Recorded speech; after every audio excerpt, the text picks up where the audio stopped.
देश से मॉनसून की विदाई के बाद कभी भी गुजरात विधानसभा चुनावों का ऐलान हो जाएगा। गुजरात में विधानसभा का 18 फरवरी 2023 में कार्यकाल खत्म होने जा रहा है। ऐसे में उम्मीद है कि इस साल के आखिर में नवंबर और दिसंबर के बीच विधानसभा चुनाव हो सकते हैं।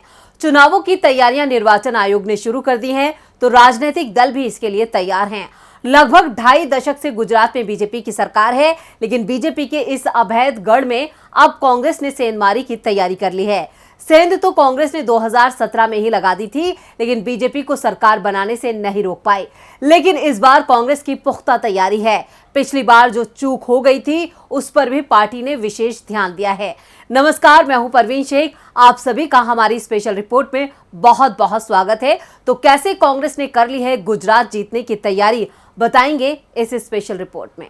2017 के गुजरात विधानसभा चुनावों में कांग्रेस ने बीजेपी का गढ़ भेद दिया था।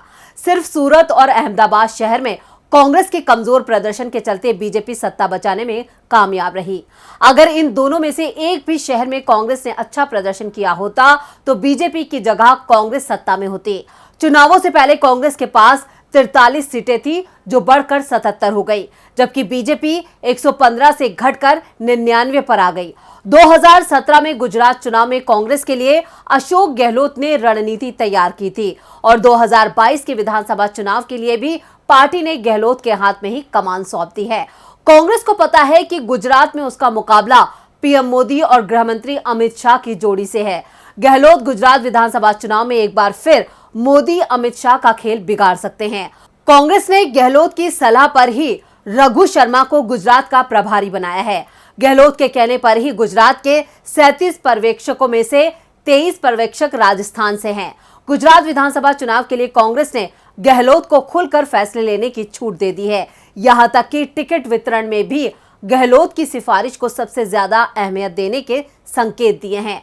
कांग्रेस का दावा है कि अगर 2017 के विधानसभा चुनाव के आखिरी दौर में पीएम मोदी ने चुनाव प्रचार की कमान नहीं संभाली होती और कांग्रेस नेता मणिशंकर अय्यर ने पीएम मोदी पर गैर जिम्मेदाराना बयान नहीं दिया होता, तो राज्य में सरकार कांग्रेस की बन गई होती।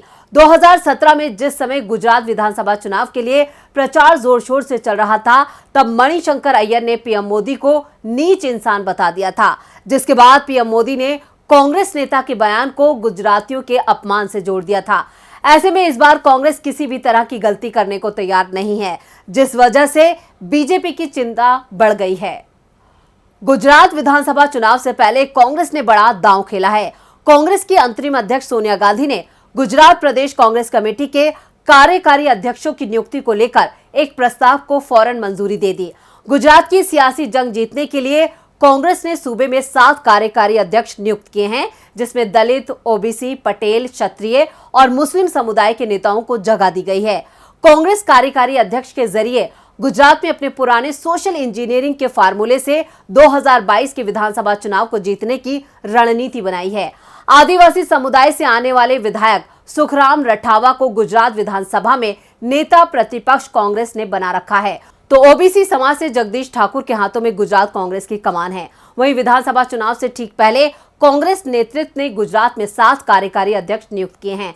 वो हैं ललित कगथारा, जिग्नेश मेवानी, ऋत्विक मकवाना, अमरीश जे देर, हिम्मत सिंह पटेल, कादिर पीरजादा और इंद्र विजय सिंह गोहिल। इन 7 कार्यकारी अध्यक्षों में से जिग्नेश मेवानी पर कांग्रेस ने सबसे ज्यादा भरोसा जताया है। मेवानी वडगांव विधानसभा सीट से निर्दलीय विधायक है और वो लगातार कांग्रेस पार्टी का समर्थन करते रहे हैं।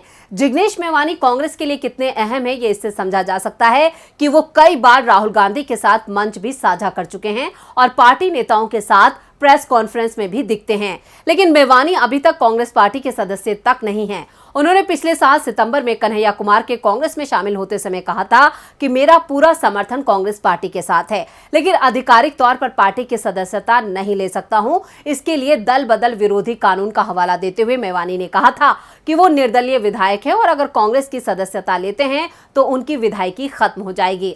दरअसल दल बदल विधेयक में प्रावधान है कि किसी दल से 2/3 से ज्यादा सांसद अगर अलग होते हैं और अपने ग्रुप का किसी दल में विलय कर लेते हैं तो उनकी सदस्यता बच जाती है। लेकिन निर्दलीय सदस्यों के लिए नियम साफ है कि उसने निर्दलीय सदस्य के रूप में चुनाव जीता है, इसलिए किसी भी दल में वो शामिल नहीं हो सकता।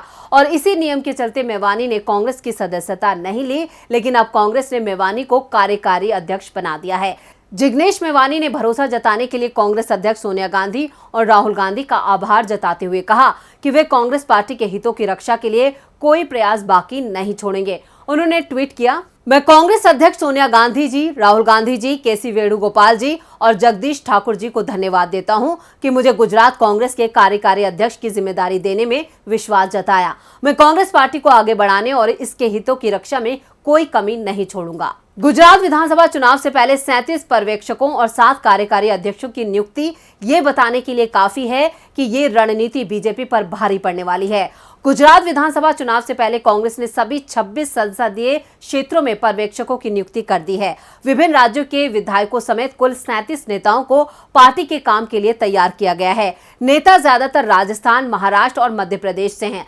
कांग्रेस ने चुनाव की तैयारी के लिए दिल्ली में बैठकें की। राज्य और राष्ट्रीय दोनों नेता इस बार गुजरात विजय करने के प्लान में काम कर रहे हैं। खबरों की माने तो कांग्रेस के केंद्रीय नेतृत्व ने अपनी गुजरात यूनिट से प्रधानमंत्री नरेंद्र मोदी पर व्यक्तिगत हमले करने से परहेज करने के लिए कहा है। कांग्रेस टास्क फोर्स ने पिछले हफ्ते एक बैठक की थी जो 5 घंटे चली थी। इस बैठक में गुजरात नेताओं को राज्य में पिछले 27 सालों से शासन कर रही बीजेपी को सत्ता से हटाने के लिए विधानसभा चुनाव के लिए एकजुट होकर तैयारी करने का आह्वान किया गया। रणनीति के हिस्से के रूप में कांग्रेस खासतौर से कोविड महामारी के दौरान राज्य सरकार की विफलताओं से पर्दा हटाएगी। कांग्रेस नेता प्रियंका गांधी वाड्रा, केसी वेणुगोपाल, रणदीप सुरजेवाला, अजय माकन, पूर्व वित्त मंत्री पी चिदम्बरम और कांग्रेस के चुनावी रणनीतिकार सुनील कानुंगोगोलू इस टास्क फोर्स की बैठक का हिस्सा थे। गुजरात में मौजूदा बीजेपी सरकार का कार्यकाल 23 फरवरी 2023 को खत्म हो रहा है। इससे पहले गुजरात में चुनाव कराने होंगे। माना जा रहा है कि चुनाव आयोग नवंबर या दिसंबर में विधानसभा चुनाव की तारीखों का ऐलान कर सकता है। ज्यादा आसार यह है कि दिसंबर में विधानसभा चुनाव कराए जा सकते हैं। हालांकि राजनीतिक दलों की ओर से चुनावी सभाएं, रोड शो और जनसंपर्क शुरू कर दिया गया है। राज्य में जोड़ तोड़ की राजनीति भी शुरू हो गई है। गुजरात विधानसभा चुनाव 2022 में आम आदमी पार्टी की भी एंट्री हो चुकी है, जिसके बाद माना जा रहा है कि इस बार का मुकाबला त्रिकोणीय हो सकता है। लेकिन आम आदमी पार्टी कांग्रेस को नुकसान पहुंचाने के इरादे से ही मैदान में है, इसलिए बीजेपी नेतृत्व ने इसको लेकर खास रणनीति बनाई है। कांग्रेस ने अपने चिंतन शिविर में एक ब्लूप्रिंट तैयार कर लिया था कि आप से गुजरात में कैसे निपटा जाएगा। अब कांग्रेस को बीजेपी के साथ साथ आप से भी दो हाथ करने होंगे। वहीं राजनीति के जानकार मानते हैं कि गुजरात विधानसभा चुनाव 2022 में आम आदमी पार्टी बीजेपी की मुश्किलें बढ़ा सकती है। नगर निकाय के चुनावों में आप ने सीटें जीतकर बीजेपी को चुनौती पेश कर दी है। इसलिए इस बार के विधानसभा चुनाव काफी दिलचस्प होने वाले हैं, क्योंकि राज्य में सत्तारूढ़ बीजेपी को अपना किला बचाना है, तो कांग्रेस अपना वनवास खत्म कर दोबारा सत्ता पर काबिज होना चाहती है। तो आम आदमी पार्टी राज्य में स्थापित होने की लड़ाई में कूदी है। विधानसभा चुनाव 2017 को आधार मानकर देखें तो 2 चरणों में राज्य का चुनाव कराया गया था। 2017 के विधानसभा चुनाव में 9 और 14 दिसंबर को वोट डाले गए थे। दोनों चरणों को मिलाकर औसतन 69.1% मतदान हुआ था और भारतीय जनता पार्टी को बहुमत मिला था। वहीं कांग्रेस ने 2012 विधानसभा चुनाव से ज्यादा सीटें जीती थी। 182 विधानसभा सीटों वाले गुजरात राज्य में बहुमत के लिए 92 सीटों की दरकार होती है, जबकि माना जा रहा है कि गुजरात विधानसभा चुनाव 2022 में राज्य के करीब 5 करोड़ मतदाता उम्मीदवारों के भाग्य का फैसला करेंगे। गुजरात में दिसंबर में ही चुनाव होते हैं, इसलिए ये माना जा रहा है कि इस साल जाड़े के दिनों में गुजरात का राजनीतिक पारा चढ़ा रहेगा।